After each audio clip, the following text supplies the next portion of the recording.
നമ്മൾ ഈ അള്ളാഹുവിനെ കുറിച്ച് പറയുമ്പം ലോജിക്ക് തപ്പി നടക്കുന്ന തെളിവുണ്ടോ എന്ന് ചോദിച്ചുകൊണ്ടിരിക്കുന്ന കുറച്ച് ആൾക്കാരുണ്ട്.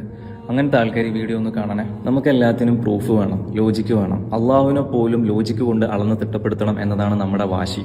നമ്മുടെ ഈ ചെറിയ ബുദ്ധിയിൽ ഒതുങ്ങുന്ന ഒന്നാണ് അള്ളാഹു എങ്കിൽ പിന്നെ എന്തിനാണ് അള്ളാഹുവിനെ നമ്മൾ റബ്ബ് എന്ന് വിളിക്കുന്നത്? നമ്മുടെ അണ്ടർസ്റ്റാൻഡിങ്ങിന്റെ സൈസിൽ ഒതുങ്ങുന്ന ഒരു കോൺസെപ്റ്റ് ആയിരിക്കണം ദൈവം എന്നാണ് നിങ്ങൾ ഉദ്ദേശിക്കുന്നതെങ്കിൽ അത് ആക്ച്വലി ദൈവമല്ല, കേവലം നമ്മുടെ ജസ്റ്റ് ഇമാജിനേഷൻ മാത്രമായിരിക്കും അത്. ഒരു 5 വയസ്സുകാരന് ക്വാണ്ടം ഫിസിക്സ് എക്സ്പ്ലെയിൻ ചെയ്യാൻ പറ്റാത്തത് ഫിസിക്സ് തെറ്റായതുകൊണ്ടോ ഫിസിക്സ് ഇല്ലാത്തതുകൊണ്ടോ അല്ല, ആ കുട്ടിയുടെ തലച്ചോറ് അതിന് മതിയാവാത്തതുകൊണ്ടാണ്. ഇതേപോലെ തന്നെയല്ലേ നമ്മളിലേക്ക് നോക്കുമ്പോൾ നമ്മുടെ റബ്ബിന്റെ സ്ഥാനം ഉണ്ടായിരിക്കുക.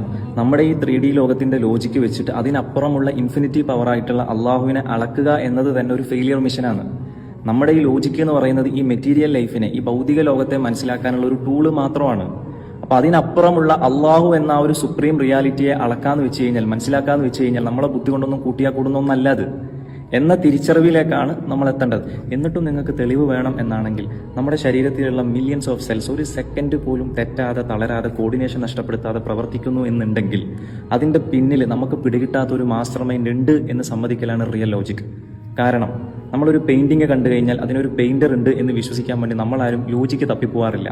നമ്മുടെ ബുദ്ധിയുടെ പരിമിതി എന്താണെന്നുള്ളത് തിരിച്ചറിഞ്ഞുകൊണ്ട് അള്ളാഹു എന്ന വലിയ സുപ്രീം പവറിന് മുന്നിൽ അടിമകളായിട്ടുള്ള നമ്മൾ വിനയത്തോടെ ജീവിക്കാൻ ശ്രമിക്കുക എന്നുള്ളതാണ് നമുക്ക് ചെയ്യാൻ പറ്റുന്ന ഒരു കാര്യം. അള്ളാഹുവിനെ പൂർണ്ണമായിട്ട് ബുദ്ധി കൊണ്ട് കീഴ്പ്പെടുത്താൻ നോക്കുന്നതിന് പകരം ആ റബ്ബിനെ അനുഭവിക്കാൻ ശ്രമിച്ചുകൊണ്ടിരിക്കുക. അള്ളാഹുവിനെ അനുഭവിക്കാൻ ഏറ്റവും നല്ല വഴി എന്ന് പറയുന്നത് എപ്പോഴും തൗബ ചെയ്തുകൊണ്ടിരിക്കുക എന്നുള്ളതാണ്. പാപമോചനം നടത്തിക്കൊണ്ടിരിക്കുക. ഡു ഇസ്തിഗ്ഫാർ and repent for your since.